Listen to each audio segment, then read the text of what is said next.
Item ಯಾವುದೇ ಇರಲಿ try ಮಾಡಿ ಆಚಿ ಚಿಕನ್ ಮಸಾಲಾ. ಇತ್ತೀಚಿನ ದಿನಗಳಲ್ಲಿ ಕೆಲಸದ ಒತ್ತಡ, ಫಾಸ್ಟ್ ಫುಡ್ ಸೇವನೆ ಹೆಚ್ಚಾಗಿರೋದ್ರಿಂದ ಜನರ ಆಹಾರದಲ್ಲಿ ಅಗತ್ಯವಾದ ಪೋಷಕಾಂಶಗಳ ಕೊರತೆ ಕಾಣಿಸ್ತಿದೆ. ಇದರಿಂದ ಹಲವರು ವೈದ್ಯರ ಸಲಹೆ ಇಲ್ಲದೆ ಮಲ್ಟಿ ವಿಟಮಿನ್ ಸೇವಿಸಲು ಶುರು ಮಾಡಿದ್ದಾರೆ.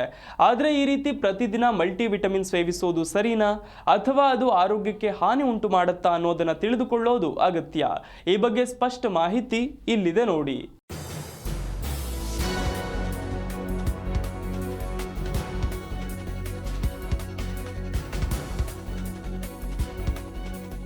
ಇಂದಿನ ವೇಗದ ಜೀವನ ಶೈಲಿಯಲ್ಲಿ ಹಲವರಿಗೆ ತಮ್ಮ ಆಹಾರ ಪದ್ಧತಿಯ ಕಡೆಗೆ ಗಮನ ನೀಡಲು ಸಾಧ್ಯವಾಗೋದಿಲ್ಲ.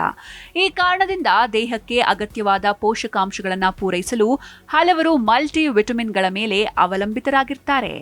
ಮಲ್ಟಿ ವಿಟಮಿನ್ಗಳಂದ್ರೆ ಹಲವು ವಿಧದ ವಿಟಮಿನ್ ಮತ್ತು ಖನಿಜಾಂಶಗಳನ್ನು ಒಳಗೊಂಡಿರುವ ಪೂರಕ ಆಹಾರಗಳು.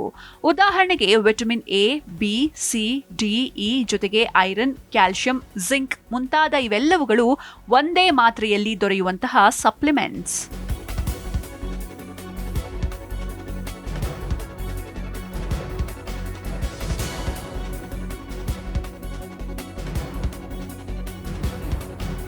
ಇವು ದೇಹದಲ್ಲಿ ಪೋಷಕಾಂಶಗಳ ಕೊರತೆಯನ್ನ ತುಂಬಲು ಸಹಾಯ ಮಾಡುತ್ತೆ.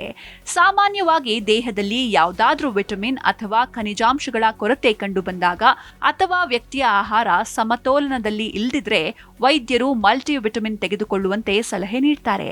ಆದರೆ ಪ್ರತಿದಿನ ಮಲ್ಟಿ ವಿಟಮಿನ್ ತೆಗೆದುಕೊಳ್ಳೋದು ಆರೋಗ್ಯಕ್ಕೆ ಒಳ್ಳೆಯದಾ ಅಥವಾ ಹಾನಿಕಾರಕವಾ ಎಂಬುದನ್ನ ತಿಳಿದುಕೊಳ್ಳೋದು ಅಗತ್ಯ. ಈ ಬಗ್ಗೆ ಸ್ಪಷ್ಟ ಮಾಹಿತಿ ಈ ಸ್ಟೋರಿಯಲ್ಲಿದೆ ನೋಡಿ.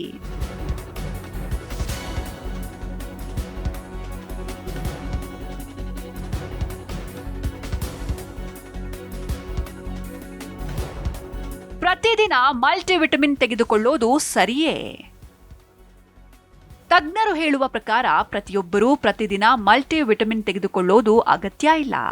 ಸಮತೋಲನಯುತ ಮತ್ತು ಪೌಷ್ಟಿಕ ಆಹಾರ ಸೇವಿಸ್ತಾ ಇದ್ರೆ ದೇಹಕ್ಕೆ ಬೇಕಾದ ವಿಟಮಿನ್ ಮತ್ತು ಖನಿಜಾಂಶಗಳು ಆಹಾರದಿಂದಲೇ ದೊರೆಯುತ್ತವೆ.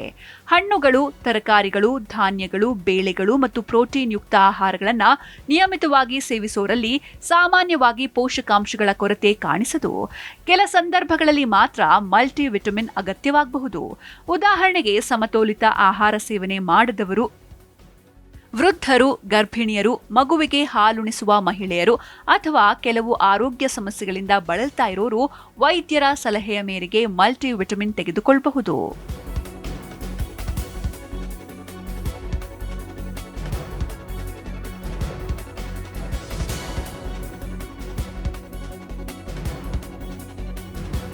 ವೈದ್ಯರು ಮತ್ತೊಂದು ಮಹತ್ವದ ವಿಷಯವನ್ನ ಕೂಡ ಹೇಳ್ತಾರೆ.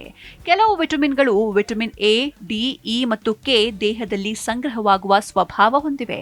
ಇವುಗಳನ್ನ ಅತಿಯಾದ ಪ್ರಮಾಣದಲ್ಲಿ ತೆಗೆದುಕೊಂಡ್ರೆ ಆರೋಗ್ಯದ ಮೇಲೆ ದುಷ್ಪರಿಣಾಮ ಉಂಟಾಗಬಹುದು. ಆದ್ದರಿಂದ ವೈದ್ಯರ ಸಲಹೆ ಇಲ್ಲದೆ ಮಲ್ಟಿ ವಿಟಮಿನ್ ಸೇವಿಸೋದು ಸೂಕ್ತವಲ್ಲ. ತಜ್ಞರ ಪ್ರಕಾರ ಮಲ್ಟಿ ವಿಟಮಿನ್ಗಳನ್ನ ಸಮತೋಲನಯುತ ಆಹಾರದ ಪರ್ಯಾಯವಾಗಿ ಪರಿಗಣಿಸಬಾರದು. ದೇಹಕ್ಕೆ ಅಗತ್ಯವಾದ ಪೋಷಕಾಂಶಗಳನ್ನ ಸಹಜವಾದ ಆಹಾರಗಳಿಂದ ಪಡೆಯೋದೇ ಉತ್ತಮ. ಯಾವುದೇ ಪೂರಕ ಆಹಾರವನ್ನ ದೀರ್ಘಕಾಲ ಸೇವಿಸುವ ಮೊದಲು ವೈದ್ಯರ ಸಲಹೆ ಪಡೆಯೋದು ಅಗತ್ಯ. Bureau report, Zee Kannada news.